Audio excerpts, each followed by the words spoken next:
আসসালামু আলাইকুম এভরিওয়ান, চলে আসলাম নতুন একটা ভিডিও নিয়ে। তো আমি আজকে পুলি পিঠা করেছিলাম, সেই রেসিপিটি আপনার সঙ্গে শেয়ার করব। তো দয়া করে সম্পূর্ণ ভিডিওটি সঙ্গে থাকবেন একটা লাইক দিয়ে। তো যে পিঠাগুলো কিন্তু অনেক সুন্দর হয়েছিল। তো আমি একবারে গ্রাম্য পদ্ধতিতে পিঠাটা তৈরি করতেছি। তো চালের গুঁড়াটা আমি ফ্রিজে রেখেছিলাম, ভেজা চালের গুঁড়া। আর এখানে নিয়ে নিয়েছি খেজুর গুড়। তো এইগুলো উপকরণ দিয়ে আমি পিঠাটা তৈরি করব। তো প্রিয় আপু ভাইয়ারা, যে যেখান থেকে ভিডিওটি দেখছেন, প্লিজ একটা লাইক দিয়ে ভিডিওটি দেখবেন আর কমেন্টে জানাবেন আমার পিঠার রেসিপিটি কেমন হয়েছে। তো এখানে আটার কাই করে নেওয়ার জন্য আমি প্রথমে পানি গরম দিয়ে দিয়েছি আর দিয়ে দিলাম স্বাদ অনুযায়ী লবণ। তো লবণটা না দিলে কিন্তু পিঠাটাই স্বাদ হবে না। প্রত্যেকটা রেসিপিতে কিন্তু লবণটা অনেকটা স্বাদ এনে দেয়। তো যাই হোক, এখন আমি কাই করে নিচ্ছি, মানে চালের গুঁড়ি দিয়ে। তো পানিটা গরম হয়ে গেছিলো, আমি এখন চালের গুঁড়োটা দিয়ে দিয়েছি। এখন মানে ভালো করে নেড়ে চেড়ে সুন্দর করে সেদ্ধ করে নিয়ে একটা আটার কাই তৈরি করে নিব। তো এই কাজটা কিন্তু একটু সাবধানে করতে হবে। তো আমার এখানে পানিটা ভালো করে গরম হয়নি, তো আটাটা একটু নরম নরম হয়ে গেছে। তো আমি এটা একটু কষ্ট করে অনেকক্ষণ ধরে সেদ্ধ করে ঠিক করে নিব ইনশাল্লাহ। তো এই যে দেখুন, আটাটা কিন্তু আমি একবার সুন্দর করে কাই করে নিয়েছি। এখন এটা হাত দিয়ে মানে মেখে নিতে হবে একটু। তো এই যে আমার কাছে ওই গামলাটা মনে হয় একটু ছোট হয়ে গেছিলো, এই জন্য আমি বড়ো গামলাতে একটু মানে চেঞ্জ করে নিলাম। তো এখন আটাটা সুন্দর করে একটু মেখে নিতে হবে। তো প্রিয় আপু ভাইয়ারা, যে যেখান থেকে ভিডিওটি দেখছেন, রিকোয়েস্ট করব দয়া করে সম্পূর্ণ ভিডিওটির সঙ্গেই থাকবেন। আর এইদিকে আমি নারকেল দিয়ে আর খেজুর গুড় দিয়ে পিঠার ভিতরের যে পুরটা থাকে ওটা তৈরি করে নিচ্ছি। তো এখানে প্রথমে নারকেল আর খেজুর গুড় দিয়ে দিলাম। তো এটা দিয়ে আমি একে মানে একটু নেড়ে চেড়ে নারকেলটা ভেজে দিচ্ছি। আর নারকেলটা ভাজা হয়ে গেলে আমি এর মধ্যে দিয়ে দিচ্ছি সুজি। তো সুজিটা আমি একবারে দিচ্ছি না, অল্প অল্প করে দিচ্ছি। তো এই যে সুজিটা দিয়ে কিন্তু একটু নেড়ে চেড়ে মিক্সড করে নিয়েছি। আর এই পর্যায়ে আমি দিয়ে দিচ্ছি জাল করে রাখা ঘন দুধ। তো এই যে দেখুন, দুধটা দেওয়ার পরে কিন্তু সুন্দর একটা কালার আসছে। আর এখানে সামান্য একটু পরিমাণে দিয়ে দিলাম, অল্প পরিমাণে একটু দিয়ে দিলাম লবণ। তো লবণটা দিয়ে আমি এটা মিক্সড করে নিয়েছি। আর এখন দিয়ে দিচ্ছি একটু গরম মশলা, দারচিনি আর এলাচ। তো এটা দিলে পিঠার ফ্লেভারটা খেতে মানে অনেক ভালো লাগবে। তো এই জন্য এটা দিয়ে দিলাম। তো এটা দিয়েও আমি আবারও নেড়ে চেড়ে সুন্দর করে মিক্সড করে নিলাম। আর দেখুন, জাল করে নিয়েছি, মানে সুন্দর একটা ক্রিম তৈরি হয়ে গেছে। তো এর মধ্যে আমি আরেকটা জিনিস অ্যাড করতেছি, ভাজা চাল। তো এটা একটু গুঁড়ো করে নিয়েছি। তো এটা দিলে পিঠার ভিতরের পুরটা অনেক ফ্লেভার হবে। আর দেখুন কতটা সুন্দর হয়েছে কালারটা, আর খেতে কিন্তু পিঠাটা অনেক মজা হয়েছিল। তো এখানে আমি একটু একটু করে আটা নিয়ে আমি এখন ছোট ছোট করে মানে পিঠাগুলো যে তৈরি করব তার জন্য আমি মানে পিঁড়ি নিয়ে নিয়েছি। এটার উপর একটু বেলে নেব হালকা।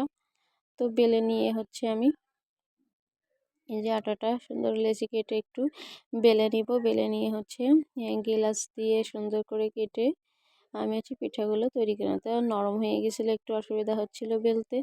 তো এখন আমি গিলাসটা দিয়ে রুটিটা দেখুন এভাবে কেটে নিচ্ছি, মানে সবগুলো পিঠা যাতে একরকমই হয়, সেম মাপে হয় এজন্য। তো এর মধ্যে এখন আমি দিয়ে দেবো পুরটা যে রেডি করে রেখেছি সেটা। তো পুরটা আমি পরিমাণ মতো দিয়ে এর মুখটা আটকে দিব। তো এই যে দেখুন কি সুন্দর করে আটকে দিয়ে আমি পিঠাটার নকশা করব। তো এই নকশাটা কিন্তু অনেকেই পারেন না, তো আমার প্রসেসটা দেখলে অবশ্যই পারবেন ইনশাল্লাহ। তো এই যে দেখুন, এভাবে আস্তে আস্তে ট্যাপ করে করে নকশাটা কিন্তু তৈরি করে নিতে পারবেন। এটা আমিও আগে পারতাম না, যে কোনো একটা আপুর ভিডিও দেখে আমি এটা শিখে নিয়েছিলাম।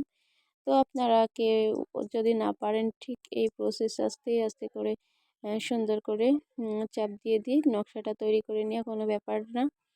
তো যাই হোক, আমার পিঠাটা আমি তৈরি করে নিলাম। তো এই প্রসেসে আমি অনেকগুলো মানে সবগুলো পিঠা কিন্তু তৈরি করে নেব। যদি দেখুন, আমি আরেকটা পিঠাও কিন্তু আপনাদের সঙ্গে শেয়ার করতেছি। তো সমস্ত পিঠাগুলো আমি একই প্রসেসে তৈরি করে নিব। তো যারা আমার ভিডিওটি দেখছেন এখনও লাইক দেননি, রিকোয়েস্ট থাকবে অবশ্যই একটা লাইক দিয়ে তারপরে ভিডিওটি দেখবেন। আর দয়া করে সম্পূর্ণ ভিডিওটি দেখে কমেন্ট করবেন। অনেকে আছে ঢুকেই কমেন্ট রেখে বের হয়ে যান, প্লিজ এই কাজটা করবেন না।